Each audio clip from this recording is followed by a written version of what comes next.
بالٹی میں نل کھول دیں تو کیا کپڑے پاک ہو جائیں گے؟ کیا جاری پانی میں ناپاک کپڑا رکھنے سے وہ کپڑا پاک ہو جائے گا؟ مثلاً اگر ہم بالٹی میں کپڑا رکھیں اور نل کھول دیں اور کپڑے کو رگڑیں یہاں تک کہ پانی بالٹی سے بہنے لگے تو کیا کپڑا پاک ہو جائے گا؟ عبد الوہاب صاحب کراچی سے۔ دیکھیں، کپڑے میں اگر کوئی ایسی نجاست لگی ہے جس کا باقاعدہ کوئی جسم ہے یا اس میں بدبو ہے تو رگڑنے سے جب تک اس کی بدبو دور نہ ہو جائے اور نشان دور نہ ہو جائے اس وقت تک کپڑا پاک نہیں ہوتا۔ ہاں، آپ نے اچھی طرح رگڑ دیا، بہت اچھی طرح، پھر بھی نشان دور نہیں ہو رہا، جیسے خون کا دھبا لگا ہوا ہے، آپ نے بہت اچھی طرح رگڑ دیا پھر بھی نشان دور نہیں ہو رہا، تو پھر جانے دیں، وہ معاف ہے، پھر جو دھبا رہ جائے گا وہ معاف ہوگا۔ تو اپنی طرف سے اچھی طرح رگڑ دیں، پھر اگر پانی جاری کر دیں گے تو جو آپ نے طریقہ بتایا ہے اس طریقے سے کپڑا پاک ہو جائے گا، لیکن اس میں یہ ضروری ہے کہ اتنا رگڑا جائے کہ نشان اور بدبو ختم ہو جائے۔ اگر وہ ختم نہیں ہوتی تو پاک نہیں ہوگا۔ ہاں، بدبو تو بعض دفعہ ختم ہو جاتی ہے، نشان بعض دفعہ ختم نہیں ہوتا، تو وہ اگر اچھی طرح رگڑنے کے باوجود بھی ختم نہیں ہو رہا تو پھر وہ بھی معاف ہے۔ تو آپ نے جو بتایا اس طرح سے واقعی کپڑے پاک ہو جاتے ہیں، لیکن اس شرط کے ساتھ جو میں نے ابھی بتائی ہے۔ وسوسوں اور برے خیالات کا علاج۔ میں نے یہاں الحمدللہ قرآن پاک حفظ کیا ہے، حفظ کرنے سے پہلے سب کچھ صحیح تھا، حفظ کرنے کے بعد مجھے طرح طرح کے وسوسے آتے ہیں، غلط خیالات آتے ہیں اور سانپ نظر آتے ہیں، اور جب میں آنکھیں بند کرتا ہوں یا سوتا ہوں یا اس کا کچھ خاص طور پہ جب میں آنکھیں بند کرتا ہوں یا سوتا ہوں، اس کا کچھ حل بتا دیں، کیا کرنا چاہیے، کیا پڑھنا چاہیے؟ محمد سیف ریاض سے۔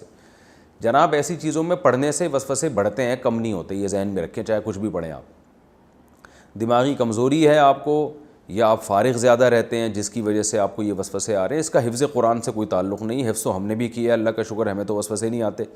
بہت سے لوگوں نے حفظ کیا ہے، تو اس کا حفظ قرآن سے کوئی تعلق نہیں ہے۔ ہاں، یہ اس بات کا امکان ہے کہ آپ کا دماغ کمزور ہو اور بہت زیادہ محنت کی وجہ سے دماغ اور کمزور ہو گیا اور خوراک آپ نے صحیح طرح نہ لی ہو، تو یہ تمام باتیں آپ کسی قریبی معالج کو بتائیں، کسی نفسیاتی ڈاکٹر کو بتائیں کہ مجھے میرے ساتھ ایسا ہو رہا ہے، میں آنکھیں بند کرتا ہوں، سانپ آتے ہیں، یہ آتا ہے، وہ آتا ہے، چھپکلی، معذرت کے ساتھ کوئی بھی چیز آ سکتی ہے کسی بھی ٹائم پہ۔ تو آپ جب اس ڈاکٹر کو بتائیں گے تو وہ انشاءاللہ کوئی اچھے ماہر ڈاکٹر ہوں تو وہ آپ کو آپ کی بیماری کا علاج انشاءاللہ بتائیں گے۔ اس کا میڈیکل سائنس سے تعلق ہے، اس کا مفتی سے تعلق نہیں ہے، معذرت کے ساتھ، سمجھ رہے ہیں نا؟ اگر اللہ نہ کرے میرے ساتھ بھی ایسا ہوتا تو میں بھی ڈاکٹر کو بتاتا، ڈاکٹر صاحب آج کل کھوپڑی صحیح کام نہیں کر رہی ہے، کھوپڑی میں اچھے خیالات کے بجائے سانپ بچھو آ رہے ہیں، ٹھیک ہے نا؟ تو ڈاکٹر ہی کوئی بتائے گا بھائی کیا مسئلہ ہے، آپ کو نیند پوری نہیں ہو رہی ہے یا کوئی ٹینشن ہے آپ کو، یا یہ کہ یا دماغ میں کوئی کیمیکل، بعض دفعہ ڈاکٹر لوگ کہتے ہیں کہ بڑھ جاتا ہے جس کی وجہ سے آدمی کا جو ہے نا سیٹنگ آؤٹ ہو جاتی ہے۔ تو ابھی ہمارے ایک ریلیٹیو کے ساتھ ایسا ہی ہوا تھا، انہوں نے میڈیسن لی، الحمدللہ ٹھیک ہو گئے وہ۔ تو وہ یہ ڈاکٹر کا کیس ہے، آپ ڈاکٹر صاحب سے رابطہ کریں اور عاملوں کے چکر میں ہرگز نہ رہیں۔ کسی بھی عامل سے آپ ملے، چاہے وہ کتنا ہی نیک ہو، وہ آپ کو یہی کہے گا جن چڑیل بھوت جادو نظر، بس یہی بتائے گا وہ۔ ان چکروں میں نہ پڑیں، نظر لگتی ہے لیکن عاملوں کے کہنے سے نہیں لگتی، آپ پہ نہیں لگی ہوئی نظر، آپ جائیں ڈاکٹر کو دکھائیں اور انشاءاللہ آپ کو فائدہ ہوگا۔ اور ویسے میں آپ کو ایک جنرل ایک بات بتا دیتا ہوں، جیسے بخار میں سب کہتے ہیں 2 گولی پیناڈول تو کھا ہی لو نا، تو وہ تو پیناڈول تو کھا ہی لیں آپ، وہ پیناڈول کیا ہے کہ بھئی اپنے آپ کو مصروف رکھیں،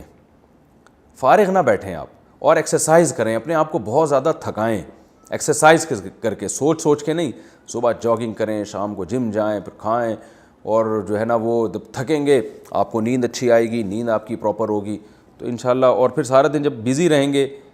تو آپ کی یہ آدھے سے زیادہ مسائل، بلکہ سارے 100% مسائل اللہ نے چاہا تو حل ہو ہی جائیں گے انشاءاللہ۔